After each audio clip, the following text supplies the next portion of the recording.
সুন্দর করে তাকায়, কি সুন্দর হাসি। She was brutally raped. ধর্ষণ করার অবস্থায় তৃষা অচেতন হয়ে যায়। জোৎস্নাকে পালাক্রমে ধর্ষণ করে, পরবর্তীতে 6টি খণ্ডে বিভক্ত করেন। আমি যখন ওকে রেপ করলাম, ও আমাকে অনেকটা গালিগালাজ দিতেছিল, তুই হিন্দু ছেলে মুসলিম একটা মেয়ের সাথে এরকম করলি, ওটা আমি নিজে মেরে ফেলছি, এখন আর কি করি। 26/5/2022 টাঙ্গাইলের বাসাইল থানার 9 বছরের শিশু তিশাকে সংঘবদ্ধ ধর্ষণের পর ফ্যানের সাথে ঝুলিয়ে হত্যা করে প্রতিবেশী চঞ্চল চন্দ্র মণ্ডল, গোবিন্দ মণ্ডল ও বিজয় সরকার নামে 3 হিন্দু প্রতিবেশী। তিশার মা জানিয়েছেন, বেশ কিছুদিন ধরে আসামিদের আচরণ সন্দেহজনক ছিল। পুলিশের তদন্তেও বেরিয়ে এসেছে ধর্ষণ এবং হত্যাকাণ্ড ছিল সম্পূর্ণ পূর্ব পরিকল্পিত। মেয়ে যখন মজা খেত তখন তিশা তিশা মজা দেও, তোমার হাতের মজা খুব ভালো লাগে। ওই গোবিন্দ বলতো, ইস কি সুন্দর করে তাকায়, কি সুন্দর হাসি। ফাঁসি এক জিনিস, কারণের আরেক জিনিস, দর্শন হলো আরেক জিনিস। যে আমার এই মেয়ে কি বুঝে তাকে এই ক্ষমতাচার করবে। আশেপাশের বাড়ির সবাই বাইরে ছিল, ওই সুযোগটাকে কাজে লাগাইছে। এবার ওর মা বের হয়ে গেছে, ওরা ঢুকে গেছে। চঞ্চল পা চেপে ধরে, বিজয় মুখ চেপে ধরে, আর গোবিন্দ ওকে প্রথম ধর্ষণ করে। ধর্ষণ করার অবস্থায় তৃষা অচেতন হয়ে যায়। এই অবস্থায়ও বিজয় তাকে ধর্ষণ করে, চঞ্চল মুখ চেপে রাখে। রাতভর ধর্ষণের পর হত্যা, তারপর লাশ 6 টুকরো করে গায়েব করে দেওয়ার চেষ্টার রোমহর্ষক আরেকটি ঘটনার কথা নিশ্চয়ই মনে আছে। ফার্মেসির ভেতরে প্রবাসী স্ত্রী শাহনাজ পারভিন জোৎস্নার 6 টুকরা লাশের রহস্য উন্মোচন করেছে পুলিশের অপরাধ তদন্ত বিভাগ। সৌদি প্রবাসীর স্ত্রী শাহনাজ পারভিন জোৎস্নার সাথে পূর্ব পরিচয় ছিল ফার্মেসি মালিক জিতেশ গোপের। গেল বছরের 16 ফেব্রুয়ারি জিতেশ গোপের ফার্মেসিতে ঔষধ কিনতে গেলে কৌশলে জোৎস্নাকে পেছনের চিকিৎসা কক্ষে ডেকে নেয় জিতেশ। প্রথমে চেতনানাশক ঔষধ দিয়ে অচেতন করা হয়। এরপর জিতেশ গোপ একই মার্কেটের মুদি ব্যবসায়ী অভিজিৎ গোপ এবং আরেক হিন্দু দোকানদার অসিত গোপকে নিয়ে রাতভর ধর্ষণ করে জোৎস্নাকে। জোৎস্নার জ্ঞান ফিরে আসার পর বিষয়টি সবাইকে জানিয়ে দেওয়ার হুমকি দিলে ফল কাটার ছুরি দিয়ে কেটে লাশ 6 টুকরো করে ধর্ষকেরা। খুব ছোট একটা চাকু ছিল, তারা শুধুমাত্র মাংস পেশিটাকে কাটতে পেরেছেন, বাকি যে হাড়ের যে অংশগুলি ছিল 3 জন মিলে সেই হাড়গুলিকে ভেঙে মোচড়ে ভেঙা হাড়। একই বছর অন্য এক হিন্দু লালসার শিকার হয় আরেক মুসলিম কিশোরী। পরিচয় গোপন করে প্রথমে প্রেমের ফাঁদে ফেলার পর কৌশলে এক বন্ধুর বাসায় নিয়ে ধর্ষণ করা হয় মেয়েটিকে। কিন্তু ছেলেটির যৌনাঙ্গ দেখে সন্দেহ হলে মেয়েটি তার আসল পরিচয় জানতে চান। আমি এরকম বললাম যে আমার নাম মোহাম্মদ সানি, মানে ওকে আসলে অ্যাকচুয়ালি আমার কাছে আনার জন্য যেটা বলা লাগে সেটা আমি বলছি। 3-4 মাস মধ্যে ভালো একটা গভীর ওর সাথে সম্পর্ক তৈরি করে ফেলছি। এত বড় ক্ষতি কিছুতেই মেনে নিতে পারছিলেন না মুসলিম মেয়েটি, যে কারণে প্রচন্ড ক্ষুব্ধ হয়ে চেষ্টা করছিলেন প্রতিবাদ করবার, কিন্তু শেষ পর্যন্ত মরতে হয়েছে তাকে। আমি যখন ওকে রেপ করলাম, ও আমাকে অনেকটা গালিগালাজ দিতেছিল, এটা কি করলি তুই হিন্দু ছেলে মুসলিম একটা মেয়ের সাথে এরকম করলি, এটা তুই ঠিক করলি না। আমি আসলে নিজেও অসহ্য হয়ে গেছিলাম, অসহ্য পরে আর কি ওটা আমি নিজে মেরে ফেলছি, এখন আর কি করি। একজন মানুষকে ধর্ষণের পর হত্যার ভয়ঙ্কর বর্ণনা এত নির্ভয়ে দেয়া যায়, নাকি এর পেছনে কোনো ভরসার জায়গা আছে? যদি থাকে তাহলে সেটা কি? এতক্ষণ যে ঘটনাগুলো শুনছিলেন তা কি শুধুই নিয়মিত অপরাধ, নাকি পরিকল্পিত মুসলিম হত্যাকাণ্ড? সেটা জানতে এর মূল শেকড়ে হাত দিতে হবে। ভারতে লাভ জিহাদের নামে মুসলমানদের উপর ব্যাপক নিধনযজ্ঞ চলছে। का जिहाद है हिंदू लड़कियों का शोषण करना, हिंदू लड़कियों को अपने कब्जे में लेकर उनके परिवार को बदनाम करना। मेरी फेसबुक पे इसके साथ पहचान हुई थी, ये लड़का अच्छा नहीं है और उनको हम छोड़ेंगे नहीं, एक एक बच्चे को के फेंक देंगे। ভারতীয় উগ্র হিন্দুত্ববাদীদের ধারণা, মুসলমান ছেলে কিংবা মেয়েরা হিন্দুদের সাথে প্রেম করবার পর তাদেরকে ধর্মান্তরিত করাকে জিহাদ মনে করে, আর এটাকে কথিত লাভ জিহাদ নাম দিয়ে মুসলিম হত্যা চলছে পুরো ভারত জুড়ে। ভারতে আবার আলোচনায় লাভ জিহাদ। হিন্দু ধর্মাবলম্বী তরুণীকে বিয়ে করতে চাওয়ায় কর্ণাটকে হত্যা করা হয়েছে এক মুসলিম যুবককে। আমার সন্তান তো কাউকে হত্যা করেনি, চুরিও করেনি। ইসলামে বিবাহ বহির্ভূত নারী পুরুষের যে কোনো ধরনের একান্ত মেলামেশা মৃত্যুযোগ্য অপরাধ, যে কারণে প্রেম ভালোবাসার মাধ্যমে অন্য ধর্মের মানুষকে মুসলিম বানানোর কোনো বিধান ইসলাম একেবারেই সমর্থন করে না। বাস্তবে ভারতের হিন্দুরাই এখন তাদের ধর্মের প্রতি বিশ্বাস হারিয়েছে।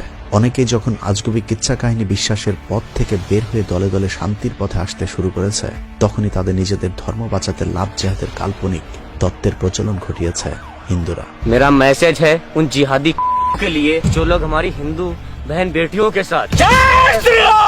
लव जिहाद सबसे बड़ा विश्व का आज की डेट में षड्यंत्र बन चुका है। घर में घुस के मारेंगे, घर से निकाल के मारेंगे अगर हमारी बहन बेटी को तंग करोगे। এরই মধ্যে উত্তরপ্রদেশের আইন পরিবর্তন করে ধর্মান্তরিত হবার রাস্তা বন্ধ করেছে যোগী সরকার।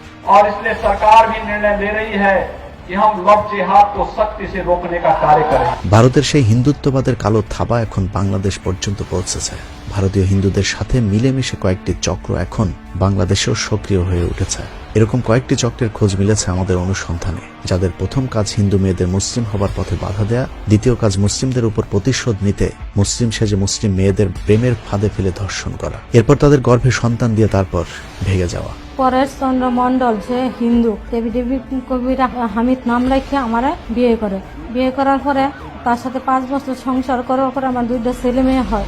2টা ছেলে মেয়ে হওয়ার পরে সে চলে আসে, তার কোনো পাত্তা পাই না। আমি এখন অসহায়, কোন জায়গায় থাকবো, কি করব, কি খাবো 2টা বাচ্চা নিয়ে। ফেসবুকে তাদের বেশ কয়েকটি প্রাইভেট গ্রুপ রয়েছে। এর মধ্যে লাভ জিহাদ প্রতিরোধ কমিটি ও হিন্দু যুব মহাজোট নামে 2টি গ্রুপে আমরা কৌশলে অনুসন্ধান চালিয়েছি।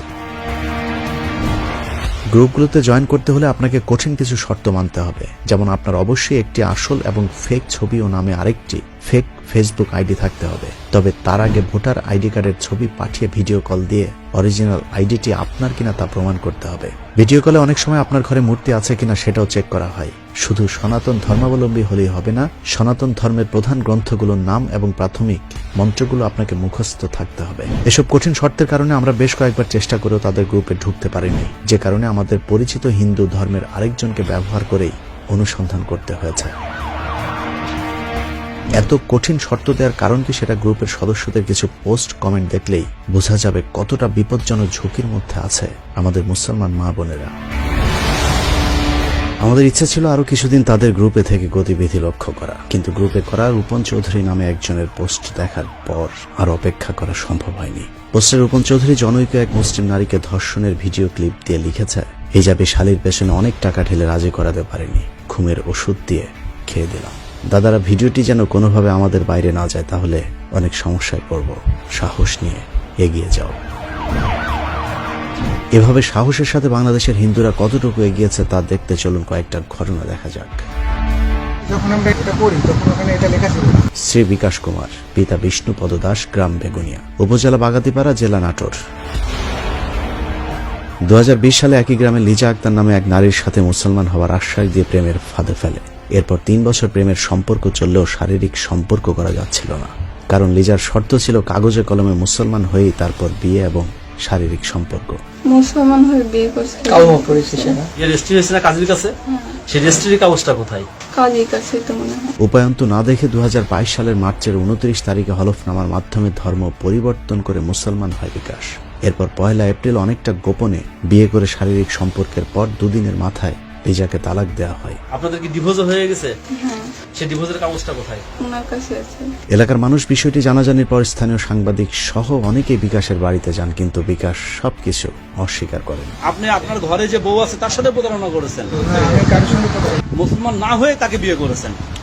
ওইটা এখন ওরা কি করে কি করছে এটা বলতে পারছি না। পিরোজপুরের স্বরূপকাঠির সমীরণ মণ্ডলের ছেলে বাঁধন মণ্ডলের বাড়ির বারান্দায় বসে কান্নায় ভেঙে পড়া এই নারীর ছদ্মনাম মাহিয়া। এভাবে সবকিছু করে টরে আমি যখন ও মুসলমান হতে চেয়ে মাহিয়ার সাথে 2022 সালের জানুয়ারিতে বিয়ে হয় বাঁধনের। কথা ছিল মাহিয়ার জন্য সবকিছু উজাড় করে ইতিহাস তৈরি করবেন বাঁধন মণ্ডল। করলেনও ঠিক তাই। ও সারা পৃথিবী ছেড়ে দেবে আমার জন্য, ও আমাকে বিয়ে করে ইতিহাস বানাই দেবে, 7 নাম গুয়ারে খায়। ভালোবাসায় মুগ্ধ হয়ে পরবর্তীতে ধর্মকে প্রাধান্য না দিয়ে বাঁধনের ইচ্ছে মতোই বিয়ে হয়, কিন্তু বিয়ের পর কদিন ভোগ করে মাহিয়াকে ফেলে বাড়িতে চলে যান বাঁধন মণ্ডল। ভালোবাসার টানে মাহিয়া এখন পিরোজপুরে, কিন্তু মাহিয়ার আসার খবর শুনে বাঁধন তার আগেই পালিয়েছে। ওর বাবা তো ওই ছেলেকে পালাতে সাহায্য করছে, আর আমি কালকে আসার পরে 3 ঘন্টা ধরে তারা ছিল এই ঘরেই ছিল। আমাকে দেখাবো দরজা আটকে দিছে, পিছনে দরজা আটকে দিছে। গাইবান্ধার গোবিন্দগঞ্জ উপজেলার শালমারা ইউনিয়নের খুগা জেলেপাড়ার চঞ্চল দাস। গেল 17 মে আইমান আলী নামের ভুয়া জন্ম নিবন্ধন সনদ দেখিয়ে রেজিস্ট্রির মাধ্যমে রোজিনা নামের একজনকে বিয়ে করে। বিয়ের কিছুদিন পর বাড়ি যাওয়ার কথা বলে আর ফিরে আসেনি চঞ্চল দাস ওরফে আইমান আলী। রোজিনা তার স্বামীর বাড়ির ঠিকানায় এসে জানতে পারেন তার প্রতারণার বিষয়টি। ততক্ষণে প্রতারক চঞ্চল দাস আর তার বাবা মা বাড়ি ছেড়ে গা ঢাকা দিয়েছে। স্ত্রীর অধিকারের দাবিতে চঞ্চল দাসের বাড়িতে অনশন করে তারপরেও খালি হাতে ফিরতে হয়েছে মেয়েটিকে। ডাক্তার অর্জুন চন্দ্র চৌধুরী ওরফে অভি চৌধুরী নিজের ধর্ম পরিচয় গোপন করে রাজশাহীর মেয়ে হামিদা খাতুন মৌমিতার সাথে প্রেম ও পরে বিয়েও করেন। MBBS পড়া অবস্থায় বিয়ের সময় অর্জুন চৌধুরী নিজেকে মুসলিম দাবি করে কাজীকে নকল জন্ম সনদও দিয়েছিলেন। এরপর তাদের ঘরে একটি কন্যা সন্তান জন্ম নেয়, যার বয়স এখন 7 বছর। 2019 সালে অর্জুন মৌমিতার সাথে যোগাযোগ কমিয়ে দেয়। এরই মধ্যে মৌমিতা ফেসবুকে অর্জুন চন্দ্র চৌধুরী নামে একটি আইডির প্রোফাইলে তার স্বামী অভি চৌধুরীর ছবি দেখতে পান। এরপরে অর্জুনের পরিচয় নিয়ে সন্দেহ হলে মৌমিতা তার ভাইকে খুলনা মেডিকেল কলেজে গিয়ে খোঁজ নিতে বলেন। সেখানে তারা জানতে পারেন অভি চৌধুরীর আসল নাম অর্জুন চন্দ্র চৌধুরী। তিনি আসলে একজন হিন্দু, কিন্তু ততদিনে মৌমিতার সব স্বপ্ন শেষ।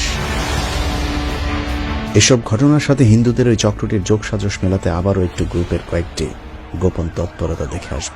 লাভ জিহাদ প্রতিরোধ কমিটি নামে যে গ্রুপটি রয়েছে সেখানে অর্জুন চন্দ্র চৌধুরী নামের একজনের একটি পোস্টে দেখা যায় তিনি সেখানে লিখেছেন, রাজশাহীর একজনকে আমি বিয়ের পর পেটে বাচ্চা দিয়ে তারপর ছেড়ে দিয়েছি। মুসলমান মেয়েরা অনেক বোকা, সকলে একটু চেষ্টা করো, অবশ্যই সফল হবে। আমাদেরকে লাভ জিহাদীদের প্রতিশোধ নিতে হবে। সেই পোস্টকারী অর্জুন চন্দ্র চৌধুরী কিনা সেটি আমাদের পক্ষে নিশ্চিত হওয়া সম্ভব হয়নি। একই ব্যক্তির আরেকটি পোস্টে বলা হয়েছে, আমাদেরকে সারা দেশে অভিযান চালাতে হবে। সনাতন ধর্মের বন্ধুরা যে যেখানেই যাও চেষ্টা করো পরিচয় গোপন রেখে দিতে, তাহলে মুসলমান মেয়েদের পড়াতে সুবিধা হবে। পোস্টের মন্তব্যের ঘরে একজন লিখেছেন, আমি অনেক চেষ্টা করছি কিন্তু পারছি না। জবাবে আরেকজন লিখেছেন, মুসলমান মেয়েদের সাথে প্রেম করতে হলে আগে বলতে হবে আমি হিন্দু ধর্ম পছন্দ করি না, হিন্দু ধর্ম ছেড়ে দিতে চাই। সেক্স করার পর তাদেরকে আমাদের ধর্মে আনার জন্য চাপ দিতে হবে। মন্তব্যের ঘরে আরেকজন লিখেছেন, পেটে বাচ্চা না দেয়া পর্যন্ত চেষ্টা চালিয়ে যাও।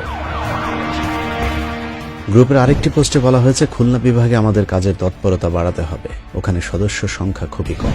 এই পোস্টের মন্তব্যের ঘরে একজন লিখেছেন, গাজীপুরের অবস্থা অনেক ভালো, কারণ গাজীপুরে অনেক গার্মেন্টস আছে। গার্মেন্টসগুলোতে মুসলমান মাগিদের পাওয়া খুব সহজ, সবাই চেষ্টা করে দেখতে পারে। সেই চেষ্টায় তারা কতটা সফল হয়েছে সেটা জানতে একটু পোশাক কারখানার কয়েকটি ঘটনা দেখে আসা যাক। ফতুল্লা একটি পোশাক কারখানায় চাকরির সুবাদে পটুয়াখালীর মুসলিম কিশোরীর সাথে পরিচয় হয় লালমনিরহাটের হাতীবান্ধা উপজেলার বিমল চন্দ্রের ছেলে বিদ্যুৎ চন্দ্রের সাথে। প্রথমে পরিচয় গোপন করে সম্পর্ক করলেও পরে জানাজানি হয় বিদ্যুৎ একজন হিন্দু। এরপর নিজের ধর্ম পরিবর্তন করার প্রতিশ্রুতি দিয়ে মেয়েটিকে বাড়িতে নিয়ে শারীরিক সম্পর্ক করবার পর তাকে ছুঁড়ে ফেলেন। শাঁখা সিঁদুর জোর করে পড়েছে যে আমি শাঁখা সিঁদুর পরবো না, শাঁখা সিঁদুর পরে আমি ভাঙ্গে ফেলাই। এই শাঁখা সিঁদুর পরে দিয়ে কেউ আমার সাথে জানাজানি করতেছে। রাজধানীর মিরপুরের রিও ফ্যাশন সোয়ারে কাজের সুবাদে তহমিনা আক্তারের সাথে পরিচয় হয় রামপাল উপজেলার রাখাল পালের। রাখাল নিজেকে রিপন খান বলে পরিচয় দেয়। পরিচয়ের পর বিয়ে, তারপর তাদের ঘরে একটি সন্তানও আসে। এরপরই নিরুদ্দেশ হয়ে যায় রাখাল পাল ওরফে রিপন খান। আমার হাজবেন্ড আমাকে থেকে চলে গেছে, বাচ্চা নিয়ে এখন খুবই অসহায় আছে। প্রায় 6 বছর সংসার চলাকালীন রাখালের সব খরচ বহন করেছে তাহমিনা, যে কারণে সব হারিয়ে মেয়েটি এখন পাগল প্রায়। এখন তো আমার পাশে কেউ নেই, আমার ফ্যামিলিও নেই। ও যদি মুসলমান হয় তাহলে মুসলমানকে, আর যদি না হয় তাহলে আমি ওর মধ্যে যাব। জামালপুরের দেওয়ানগঞ্জের মেয়ে পূর্ণিমা আক্তার গাজীপুরের চৌরাস্তায় গৃহকর্মীর কাজ করতেন। সেখানে পরিচয় হয় ঝিনাইদহের কালীগঞ্জ উপজেলার উজ্জ্বলের ছেলে সাগরের সাথে। প্রথমে প্রেম, তারপরে শারীরিক সম্পর্ক শুরু হয়। এক পর্যায়ে পূর্ণিমাকে নিয়ে ঝিনাইদহের মহেশপুরে তার এক আত্মীয়ের বাসায় গিয়ে স্বামী স্ত্রীর মতো থাকতে শুরু করলে 10-15 দিন পর এলাকাবাসী তাদের সন্দেহজনক আচরণের কারণে আটক করে। কতদিন ধরে আপনাদের এই অবৈধ সম্পর্ক? 1 বছর ফোনে কথা বলছি, আর এখন আসছি প্রায় 4 মাসের বেশি। আমি হিন্দু ছিল মানে মুসলমান হয়েছে, কাগজ আছে। জিজ্ঞাসাবাদে সাগর মুসলমান হওয়ার কথা বললেও পরে জানা যায় সবকিছুই ছিল সাগরের জালিয়াতি। তোমার নাম কি? সাগর। সাগর। পিতার নাম? উজ্জ্বল। গ্রাম? এইভাবে আছেন কতদিন ধরে মিলামেশা করে? 2-3 মাস। আগে কোথায় থাকতেন? গাজীপুর। এই মেয়ের সাথে সম্পর্ক কতদিন ধরে? এদের মধ্যে অনেককে আবার ভারতে পাচারও করা হয়েছে। ভারতে বন্দী অবস্থায় নির্যাতনের শিকার লালমনিরহাটের হাতীবান্ধার মেয়ে মনির শ্বাসরুদ্ধকর বক্তব্য সোশ্যাল মিডিয়াতে প্রচার হলে ব্যাপক চাঞ্চল্য সৃষ্টি হয়েছিল। শুভ ওরূপে তিলক মিথ্যে বলে আমাকে ঘর থেকে বের করে নিয়ে আসে, মুখ হাত বেঁধে আমাকে ইন্ডিয়ায় পার করে দেয়। তিলক শুভ নামে হিন্দু ছেলের সাথে বিয়ে হয় তার। বিয়ের আগে মুসলমানও হয়েছিল শুভ, কিন্তু বিয়ের কদিন পর ভারতে নিয়েই পাল্টে যায় শুভর চেহারা। ভারতে গিয়ে উল্টো মনিকে হিন্দু ধর্ম গ্রহণ করতে বাধ্য করা হয়। তারপর শুরু হয় শারীরিক নির্যাতন।